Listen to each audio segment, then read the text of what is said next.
Apenas unos días antes de la posesión de Nicolás Maduro en Venezuela, que será este 10 de enero, el presidente de Colombia, Gustavo Petro, dio a conocer que no asistirá, pero aclaró que no romperá relaciones con el país vecino y confirmó que sí asistirá el embajador colombiano en Caracas.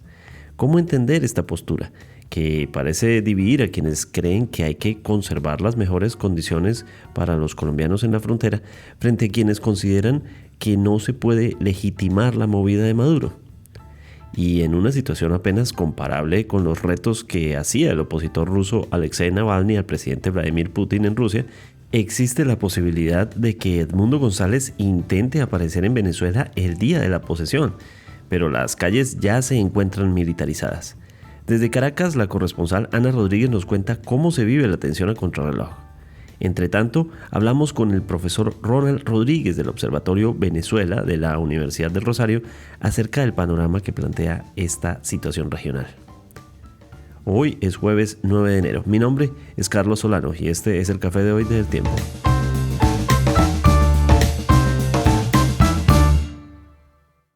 El Tiempo es un medio aliado de The Trust Project.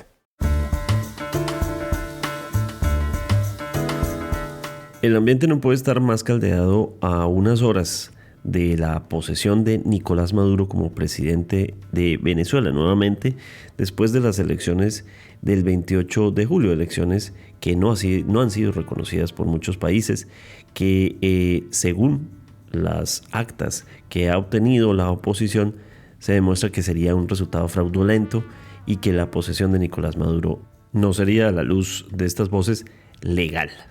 Incluso hay quienes dicen que Edmundo González se va a posesionar este 10 de enero.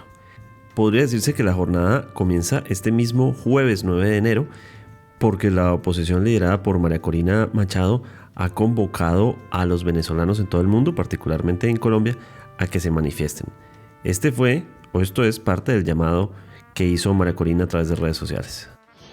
Queridos venezolanos que hoy están fuera de nuestro país, nunca como hoy hemos estado llamados a unirnos todos, a borrar las fronteras que solo los han visto partir y a separarnos unos de otros y romper nuestras familias. Son años de distancia y de ausencia. Venezolanos del mundo, vuelvan caras. Hoy todos somos una sola Venezuela. Esto coincide con los mensajes que ha arrojado Edmundo González, el que para la oposición es el presidente electo, a través de su agenda mundial.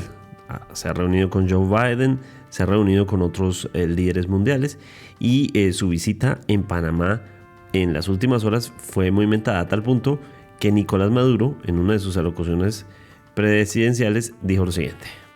Declaran por allá en Panamá y amenazan a Venezuela. Yo quisiera que el presidente de Panamá tuviera los cojones para defender el canal de Panamá que quiere demostrar para agredir a Venezuela. Eres un cobarde, presidente de Panamá, y te va a tocar lo tuyo a ti también. El que se mete con Venezuela se seca, te secarás, viejo asqueroso. Y si la situación necesitaba más picante, pues las declaraciones del canciller panameño Javier Martínez Acha siembran mucha expectativa y calientan más el avispero. Les adelanto que hay una gran sorpresa que va a estremecer al continente. No me pidan qué sorpresa, porque si no ya no sería. Y la Cancillería, por instrucciones del señor presidente, pide lo que Venezuela hizo por Panamá. Venezuela con Carlos Andrés Pérez ayudó mucho a recuperar la democracia a finales de los 80.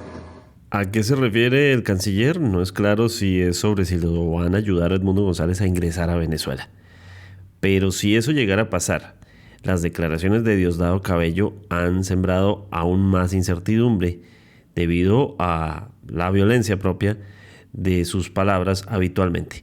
Una de esas es que si llega a ingresar a través de un vuelo comercial, se consideraría que es invasión del espacio aéreo venezolano.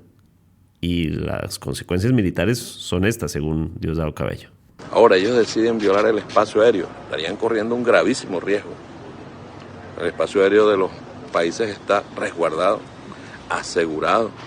El espacio aéreo de Venezuela cuenta con un sistema de radares extraordinario. Y nosotros, luego de haber sido aprobada una ley, aprobada, eso creo que fue en el 2013 sería, que se aprobó una ley que permite la neutralización de aviones que no se reporten. ¿Por qué? Porque Venezuela tiene amenazas de todo tipo, pero además el narcotráfico utiliza aviones.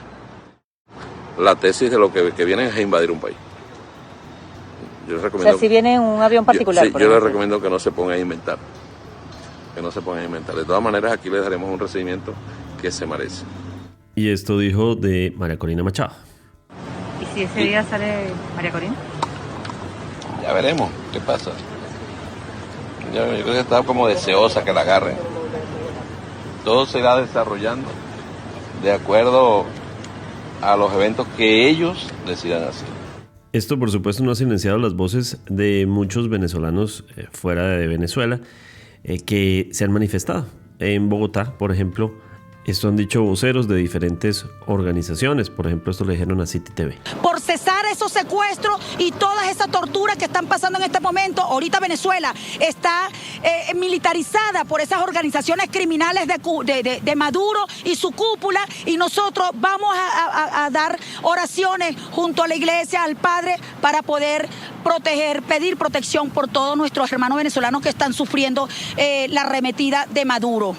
Algunas personas fueron hasta el Palacio de Nariño e intentaron enviarle un mensaje al presidente Gustavo Petro sobre el hecho de que haya representación de Colombia en la posesión. Defensores de derechos humanos, estamos apoyando una solicitud que se está entregando el día de hoy al presidente Gustavo Petro para que reconsidere el envío de un representante de Colombia a la toma de posesión de Nicolás Maduro.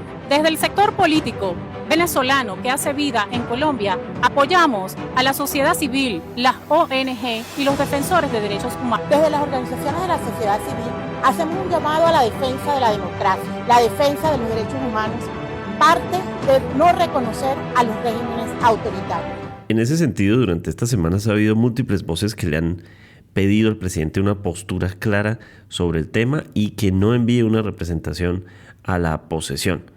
Por ejemplo, esto dijo la ex canciller y vicepresidenta Marta Lucía Ramírez. No importa si asiste el presidente Gustavo Petro, no importa si es el canciller, no importa si es un vicecanciller o es simplemente el nivel de un embajador. Cualquiera que sea el rango, si hay representación diplomática en esa posesión, eso es aceptación, eso es normalización, eso es contribución a que se atornille una dictadura en Venezuela. Por supuesto, también hay voces que defienden la postura del presidente y que defienden el sentido de mesura frente a la situación. Esto dijo, por ejemplo, el congresista Heráclito Landines, quien es parte del Pacto Histórico. Esto hace énfasis en que nosotros, colombianos y venezolanos, somos un solo pueblo y seguiremos trabajando no para romper relaciones diplomáticas, no para generar bloqueos con Venezuela, sino para facilitar que Venezuela sea un país libre, que respete los derechos humanos, que tenga elecciones libres, pero sobre todo que trabajemos de manera armónica como dos pueblos hermanos. Cualquiera que sea la posición que tome el presidente Gustavo Petro al respecto va a ser muy cuestionada porque está en medio de dos fuegos. Ya lo vamos a ver más adelante. Pero primero miremos cómo está la situación en Caracas, cómo se vive en este momento la tensión previa a la posesión de Nicolás Maduro. Conectamos con Ana Rodríguez, quien es corresponsal del Tiempo en Caracas. Ana, bienvenida. Sí, ya a pocas horas de este 10 de enero, pues hoy se espera que haya mayor información o definición de cómo será pues la ruta que tome la oposición venezolana. Parte de ella ha sido estas convocatorias a salir a la calle a protestar, en las que pues también se extendió a varias ciudades del mundo, presionando pues para esta toma de posesión del opositor Edmundo González. Sin embargo, Nicolás Maduro ha insistido en que es él el que va a asumir este nuevo periodo que va desde 2025 hasta el 2031 y que pues no hay nada que frene esta decisión porque pues asegura que ganó las elecciones del pasado 28 de julio y pues tiene el aval del Consejo Nacional Electoral, que es dominado también por el Estado venezolano. La gente está muy atenta, está a la expectativa, si bien pues no hay nada que impida la toma de posesión de Maduro, es casi imposible que no lo haga, pues la gente espera pues, la ruta que vaya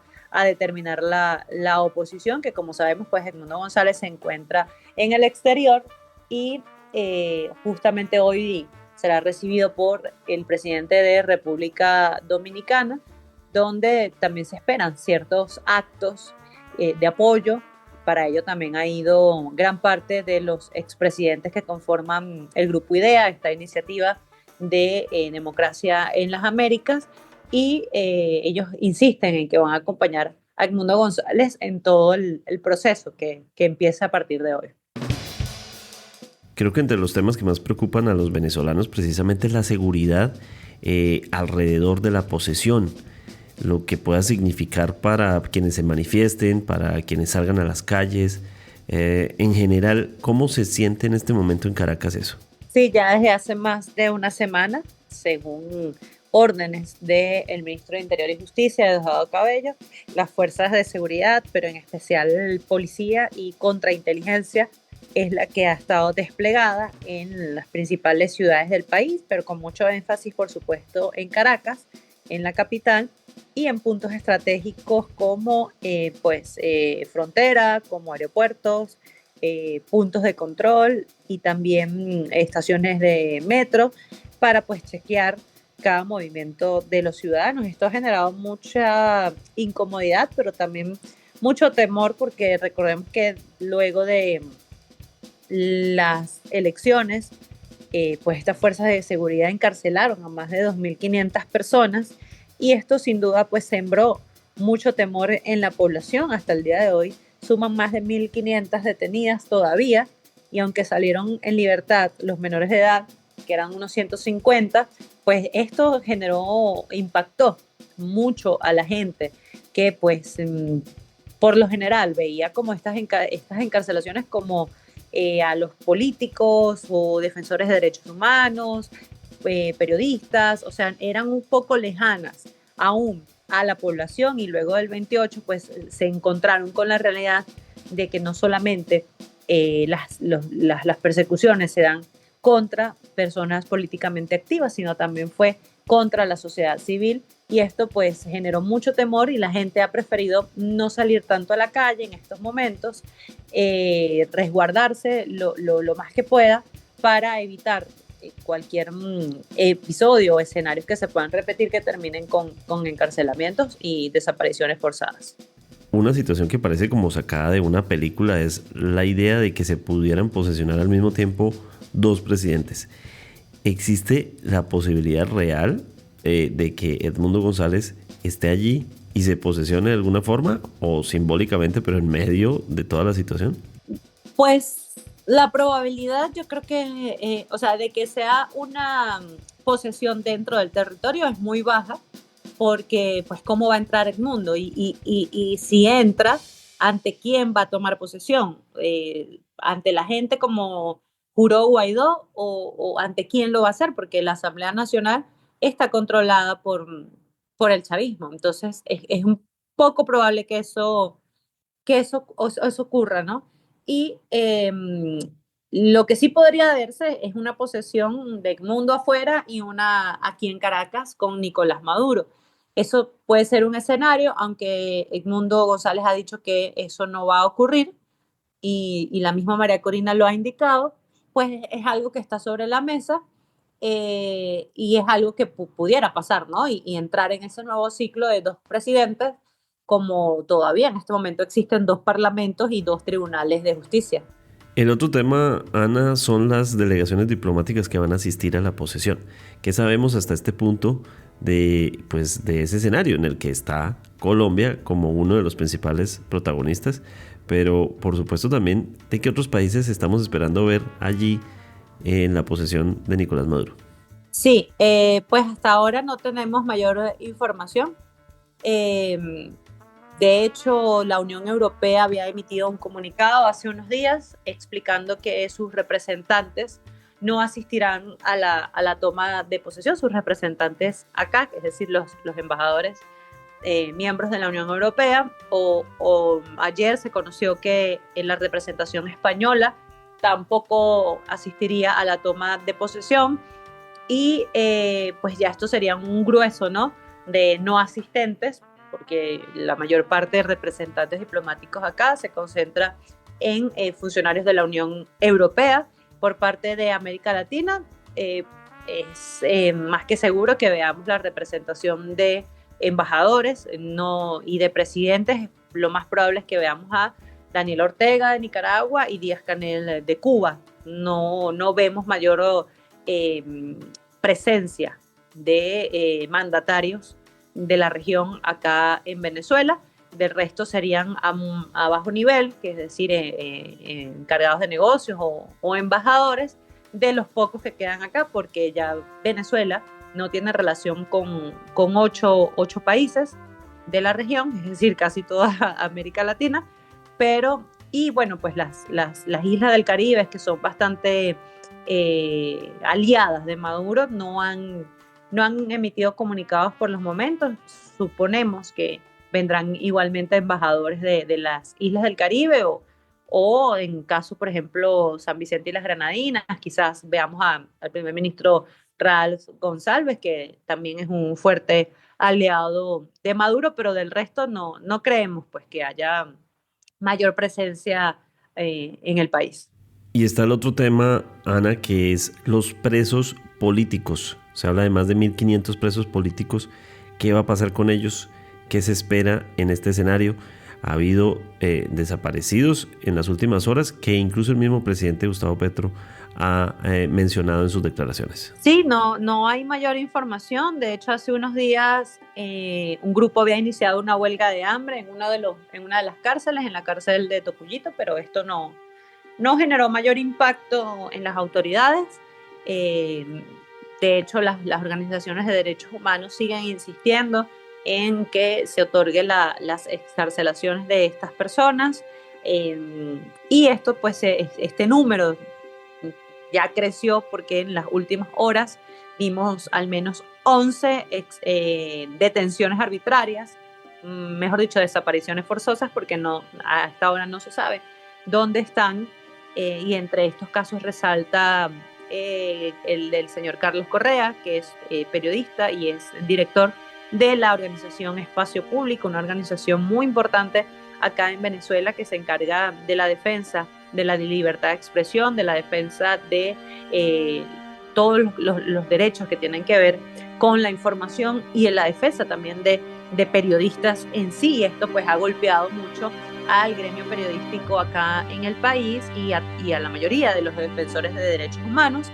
y pues el gobierno sabe que este tipo de encarcelaciones golpea moralmente a el grueso pues de los defensores, el grueso de los activistas y la gente que está pues día a día abogando por los derechos humanos. Y por otro, también vimos hace unas horas la detención también de Enrique Márquez, que fue candidato presidencial.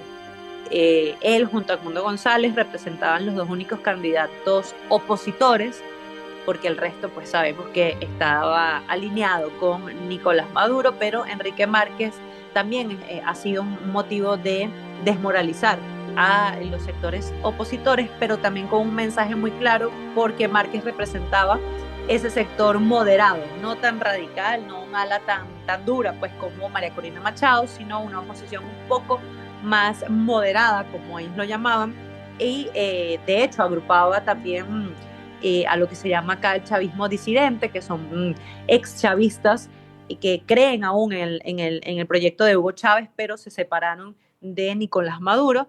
Y pues esto ha representado un mensaje muy fuerte para estas personas, porque ya quiere decir que la persecución no solo se centra en lo que se le llama, entre comillas, las personas radicales, sino que va hacia todos los niveles, simplemente porque piensen distinto. Entonces ya este número de 1.500, si sumamos de las últimas horas, ya serían 1.511 personas que están detenidas y que pues no se sabe mayor información tampoco de ellos.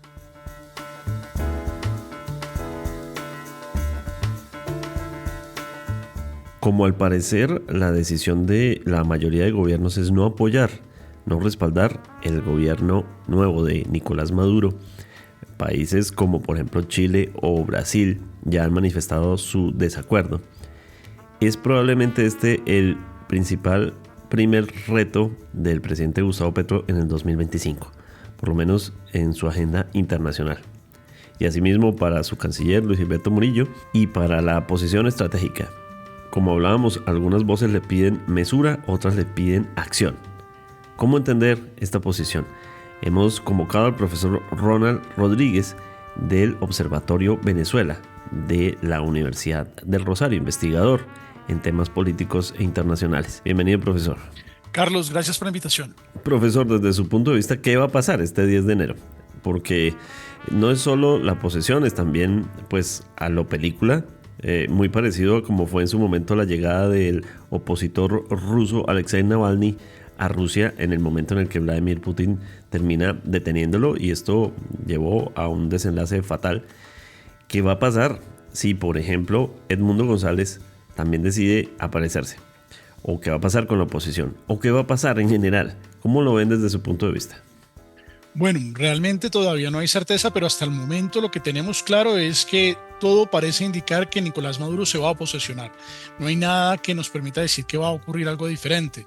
Hasta el momento él tiene el control del Estado venezolano, tiene el control de los cuerpos de seguridad, a pesar de que Venezuela tiene múltiples fronteras, la frontera con Estados Unidos por Puerto Rico, la frontera con Francia por Guadalupe, o la frontera con Países Bajos por Aruba y Curazao.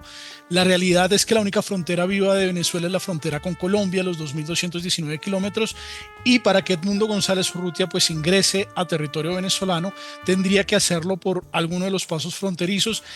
Hacerlo de forma aérea sería muy difícil, incluso pues se ha hablado de la posibilidad de que viaje con algunos expresidentes y cancilleres, pero lo más seguro es que este vuelo no se le permite entrar al espacio aéreo venezolano. Puede haber algún tipo de tensión o fricción en ese momento dado, pero es muy poco probable que puedan aterrizar en Venezuela. Y en ese orden de ideas, por el otro lado, pues Nicolás Maduro ya tiene todo dispuesto para su posesión. De hecho, lo hemos visto a lo largo de las últimas semanas, y particularmente en esta última semana hay todo un despliegue de cuerpos de seguridad. Y una cosa que a mí me preocupa mucho, porque se vio el miércoles, se vio también el lunes, son las marchas de las milicias. Recordemos que el día de hoy, jueves, se va a hacer una movilización entre oposición y gobierno, que la oposición ha convocado para que salgan las familias a movilizarse, y la respuesta del gobierno ha sido juramentar a las milicias y a los cuerpos de seguridad para defender a la patria. ¿Cuál es el peligro de esto? Que una persona que maneja movilizaciones, que maneja protestas sociales, por ejemplo, como el viejo ESMAD en Colombia, son personal policial capacitado para ello, que son preparados para aguantar y manejar la tensión de estos momentos.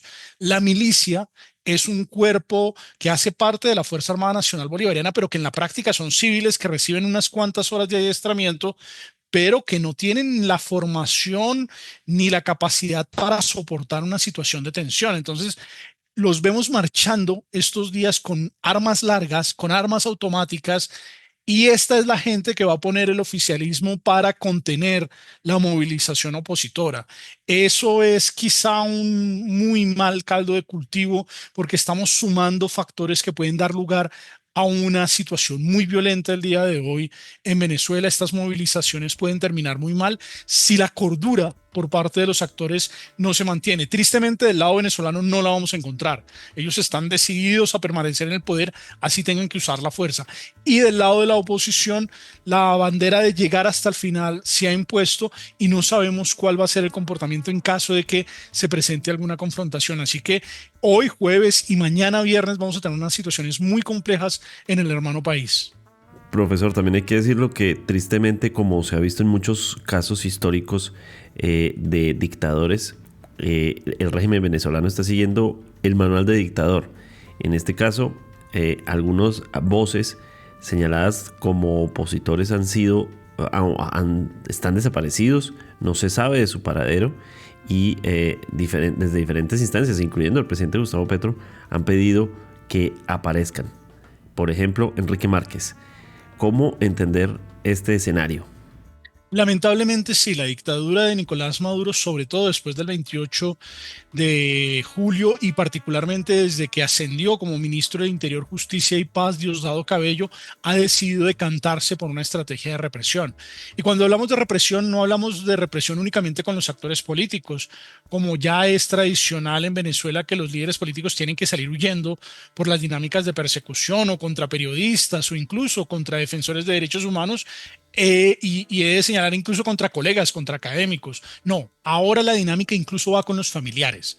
Es decir, tenemos casos reportados de líderes, quizá no de alto línea, pero sí líderes intermedios a los cuales les secuestran o les detienen a su papá, a su mamá, a sus hijos y los obligan a entregarse. Es decir, es una dinámica de extorsión de que si no te entregas tú, tu papá va a sufrir las consecuencias. De hecho, sabemos de un líder venezolano que estuvo un tiempo en Colombia cuyo papá fue secuestrado porque no hay una orden de captura para él, por eso hago expresión de secuestro por parte del Estado, lo retienen las autoridades venezolanas, lo secuestran y la única forma para liberarlo era que este líder regresara a su país y se entregara a las autoridades venezolanas. Es decir, es una dinámica de represión que no se está midiendo. Hay un gran cambio después del 28 de julio y es que antes, si bien el estilo de Nicolás Maduro fue particularmente represivo porque tenemos represión desde el 2014, desde el segundo año de su mandato, la realidad es que después del 28 de julio el aparato represor ya no se está conteniendo y eso está teniendo una dinámica que busca que la población quede completamente apabullada y que no salga a movilizarse, a protestar, a defender los resultados que obtuvieron en las elecciones y que son evidentes en las actas que han sido publicadas por la oposición. Profesor, hablemos del tema de un posible cambio en Venezuela. Que Edmundo González esté recorriendo diferentes instancias, hablando con Joe Biden, hablando con varios líderes mundiales que lo han apoyado, pero ya vimos la historia de Guaidó antes y ya vimos esa película. ¿Y qué tan posible o factible es que de verdad Edmundo González tenga algún impacto como para llevar a Venezuela a un cambio?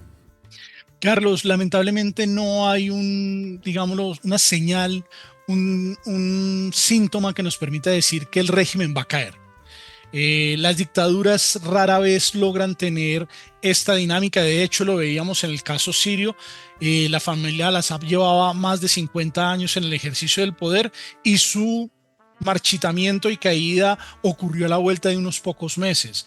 En el caso de las dictaduras latinoamericanas, por mucho menos de lo que ya ha sucedido en Venezuela, cayó, por ejemplo, Augusto Pinochet y otras dictaduras tuvieron que hacerse a un lado para permitir la transición a la democracia. En el caso venezolano, a pesar de que se han hecho diferentes intentos, incluso no hay que quitarle valor a lo que pasó el 28 de julio. El 28 de julio es una clara muestra de organización de la oposición. Lograron desenmascarar completamente al régimen venezolano, que siempre alegó que era democracia porque tenía el apoyo electoral.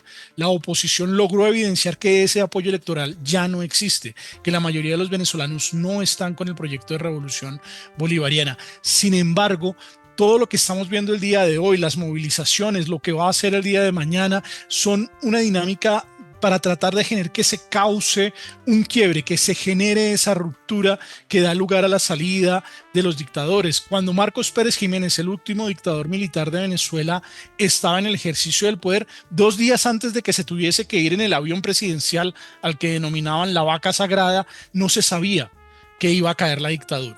Por eso la oposición sigue jugando a generar una presión, a tener un apoyo internacional que valide la dinámica en dirección a buscar esa transición, a que se cause una transición. No obstante, pues también hay que decirlo, el régimen después del 28 de julio y con toda esta estrategia de persecución y de violación de derechos humanos dejó cerradas las puertas de la negociación. En este momento pareciera imposible que hubiese la posibilidad de generar una negociación para una salida, una transición mediada, calmada. Lo que se está generando cada vez más es una salida, una transición violenta, y eso es lamentable porque el pueblo venezolano, a pesar de estos 26 años de revolución bolivariana y de los diferentes momentos de confrontación política siempre ha logrado resolver sus problemas de una forma mucho menos violenta incluso que nosotros, que los colombianos. Y internacionalmente, pues hay que tener en cuenta un elemento que no es menor. A mí me preocupa mucho el comportamiento de los Estados Unidos hacia el régimen. Siento que la gira de Edmundo González Urrutia en Estados Unidos puede llegar a tener varios simbolismos, pero tristemente uno de los que más pesa es que no se reunió con el señor Donald Trump. Y eso tiene un peso, sobre todo en el marco de una hipótesis que ha venido haciendo carrera, que personas muy serias como Michael Schiffer, el exdirector de Diálogo Interamericano y hoy profesor de Georgetown, han dicho sobre la dinámica de acercamiento que se está dando entre el régimen venezolano con el equipo de transición de Donald Trump para hacer una especie de mediación para intercambiar, utilizar la diáspora venezolana como moneda de cambio en la cual se permite el regreso de ciudadanos venezolanos a su país a cambio de una tolerancia con el régimen dictatorial de Nicolás Maduro. Y este elemento no es un elemento menor, porque una vez asuma el poder Donald Trump, tendremos que mirar cuál va a ser su comportamiento hacia Venezuela, porque de ser así, se normalizaría la dictadura venezolana y se convertiría como la dictadura cubana, una dictadura en la cual se pauperizó a un país, se empobreció a su pueblo y sigue ahí y prevalece incluso a pesar de que los Castro ya no ejercen el poder de forma directa. Profesor Ronald, la noticia durante este miércoles fue que el presidente Gustavo Petro finalmente, después de la presión, no solo por la presión, sino también por la cercanía ya con la fecha, de si iba a asistir a la posesión o no de Nicolás Maduro, respondió que no puede hacerlo, manifestó su inconformidad con el hecho de que haya líderes progresistas desaparecidos, pero además pues intentó responder que sí iba a asistir el embajador Milton Regifo, pero que va a haber una representación y que no se rompen relaciones con Venezuela. Postura que le ha costado incluso con gente de su propio pacto histórico conflicto, en la medida en que, por ejemplo, desde diferentes instancias le han pedido que mantuviera una relación sana con el régimen venezolano debido a la cercanía de los dos pueblos y a la extensa frontera. Yo creo que el presidente es preso de su propia dinámica y me explico. El presidente ha puesto y ha hecho un esfuerzo para que la paz total sea el eje central de su gobierno. Y la paz total pasa por Venezuela, pasa por la mediación que hace Nicolás Maduro e incluso el ELN lo ha dicho explícitamente. Está en favor de la revolución bolivariana, está defendiendo la revolución bolivariana en territorio venezolano y ha exigido al gobierno que para retomar el proceso de paz, las reuniones se hagan en Caracas, es decir, con la participación claramente y con la anuencia claramente del gobierno venezolano. Y esto le quita capacidad al presidente para manejar y maniobrar la relación con Venezuela. Colombia debe mantener relaciones diplomáticas, consulares, comerciales incluso, no solamente por las dinámicas de negocio. Recordemos que Venezuela es un país en emergencia humanitaria compleja y prolongada y que necesita de los productos colombianos para poder abastecer a la población. También es fundamental mantener la frontera, los pasos fronterizos habilitados. La realidad es que al presidente Petro le cuesta mucho trabajo poder abordar la situación con Venezuela porque Nicolás Maduro sabe manipular, sabe utilizar el proceso de la paz total en su favor. Y tristemente, cuando uno ve las declaraciones del presidente Petro, pues la argumentación de él es que las elecciones no fueron libres porque había una serie de sanciones internacionales. Lo primero que hay que recordar es que las sanciones internacionales son una herramienta diplomática de política para presionar a un régimen que ha sido violador de derechos humanos, que tiene investigaciones por narcotráfico, que tiene investigaciones por corrupción, para que vaya en dirección a una negociación que permita la transición en Venezuela. Estas sanciones no se impusieron porque sí. Estas sanciones lo que buscan es efectivamente llegar a escenarios bélicos, sino que a través de escenarios diplomáticos como las sanciones se presione al régimen de Nicolás Maduro para que desista de continuar en el poder. Sin embargo, las elecciones en Venezuela no fueron legítimas, no porque tuviera sanciones.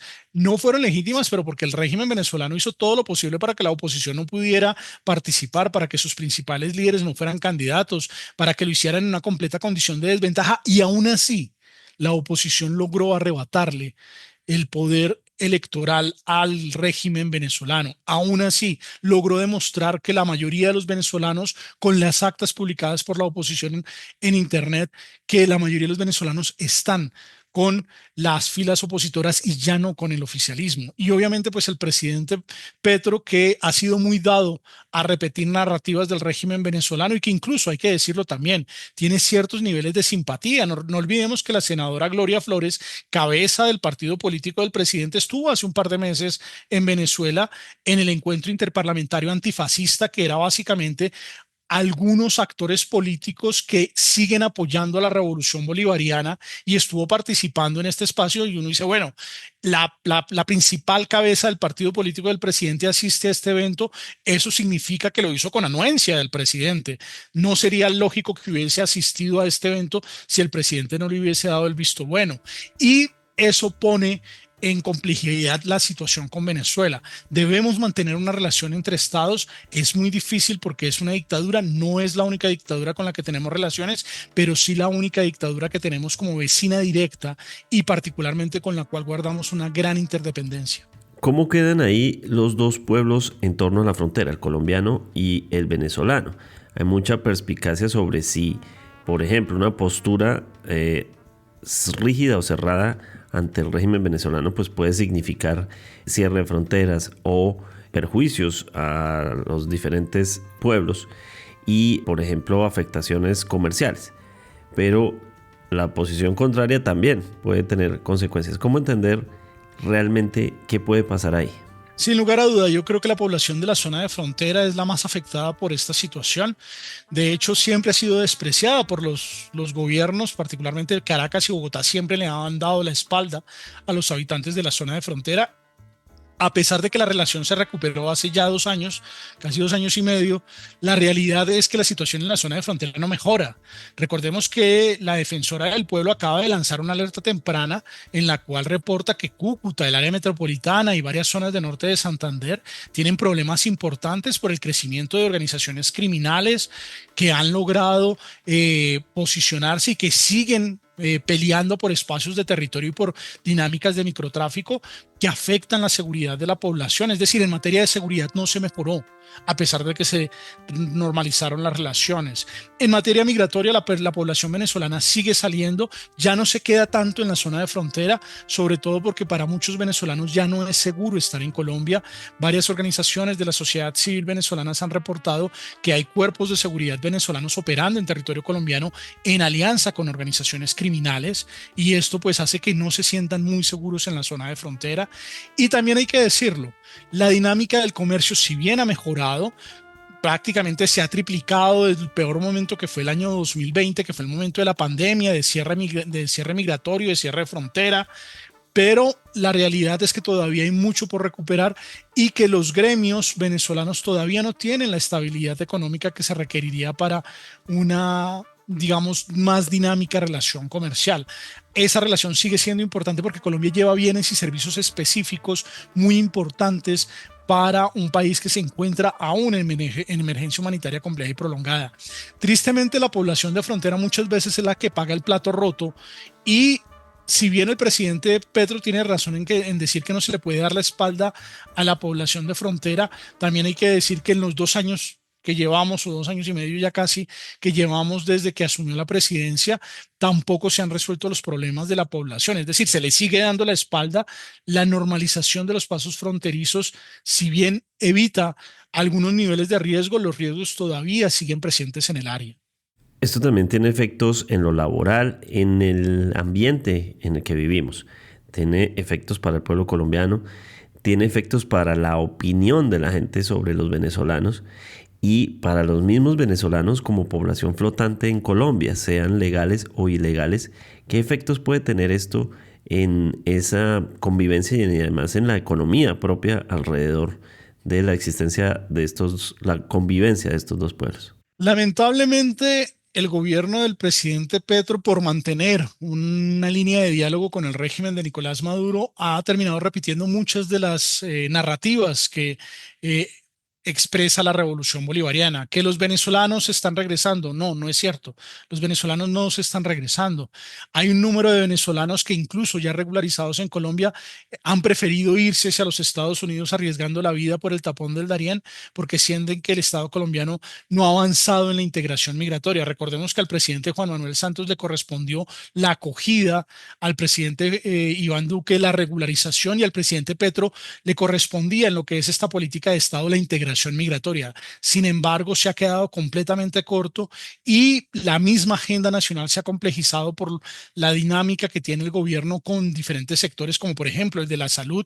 Hoy en el debate con las EPS no está si se puede o no incluir más venezolanos dentro de la dinámica de las EPS, sino que por el contrario estamos hablando de la misma supervivencia de las EPS. Y esto pues causa que haya mucha incertidumbre para el ciudadano venezolano que ya no ve a Colombia para convertirlo en su hogar. Y en esto quiero ser claro, Colombia es un país que por el envejecimiento poblacional que está sufriendo, por la transformación demográfica que estamos viviendo, necesitamos el bono demográfico que nos da los venezolanos. Los venezolanos nos pueden ayudar a los colombianos a sobrellevar las próximas décadas, pero en lugar de generar políticas de integración, lamentablemente el presidente ha preferido alinearse con las dinámicas y narrativas del discurso del régimen de Nicolás Maduro y ha abandonado la política migratoria. De hecho, las herramientas que se han anunciado y se han presentado son absolutamente insuficientes cuando no lascivas contra la misma dinámica de integración. Recordemos que la visa a visitantes es pues básicamente un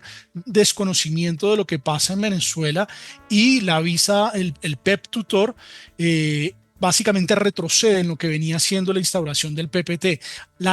Así dadas las cosas, tristemente, la población venezolana no está recibiendo el apoyo que necesita en el marco de esta crisis. Pero también he de decirlo, no solamente pasa en Colombia.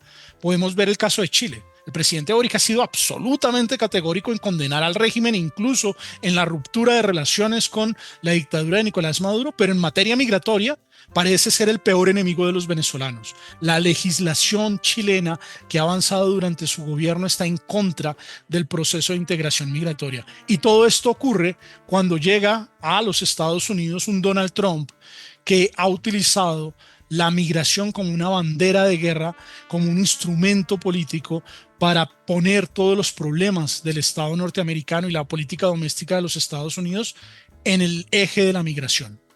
Y bueno, profesor, entramos al escenario de un año preelectoral aquí en Colombia, saliéndonos ya del marco de lo que es Venezuela, el efecto que esto puede tener preelectoralmente para el pacto histórico, para el presidente Gustavo Petro y pues la continuidad de su proyecto.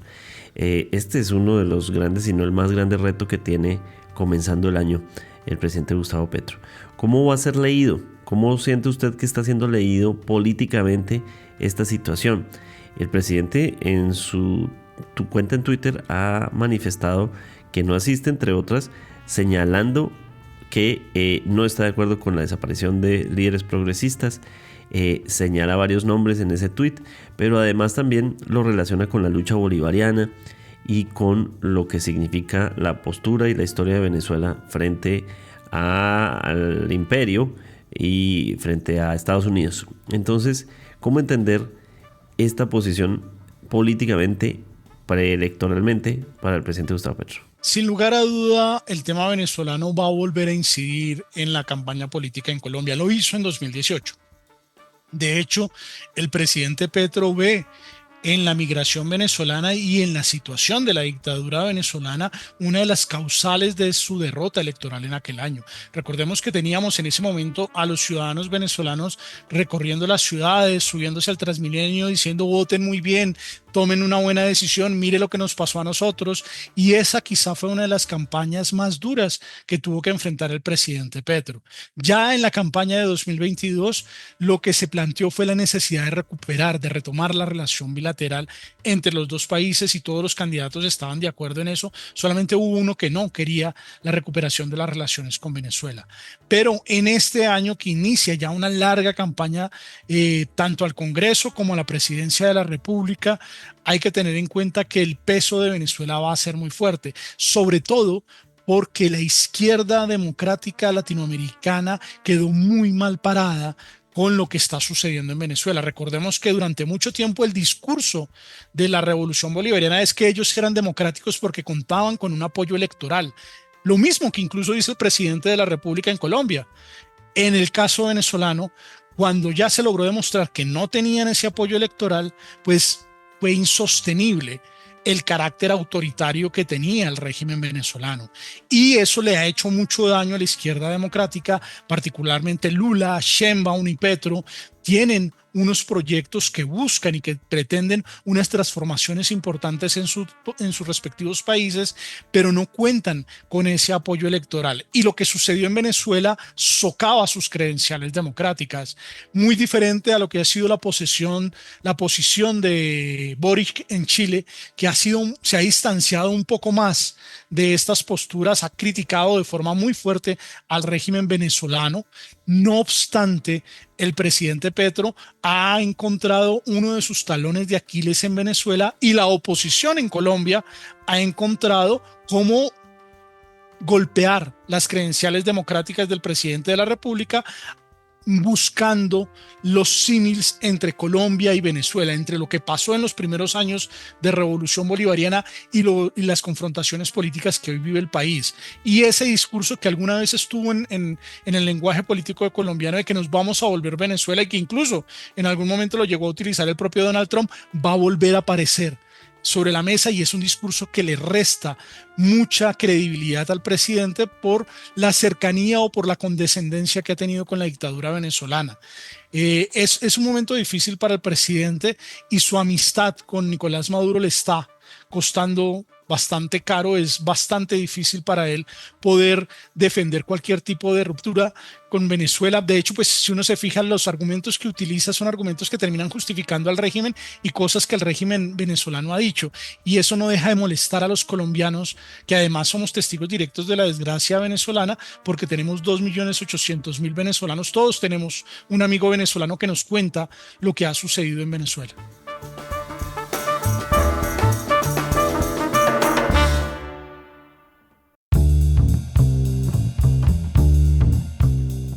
Gracias por acompañarnos en el café de hoy. Suscríbase en todas las plataformas de podcast y en el canal de YouTube de El Tiempo. Nos encuentran también en Instagram y en X como @podcasteltiempo. Además, si quieres recibir a través de WhatsApp la notificación de cada nuevo episodio, sigue el enlace que se encuentra en la descripción o envíenos un mensaje con la palabra suscripción al teléfono 320-353-27 y haga parte de la comunidad de El Café de Hoy. Este episodio fue producido por Juan Alejandro Motato. Mi nombre es Carlos Solano.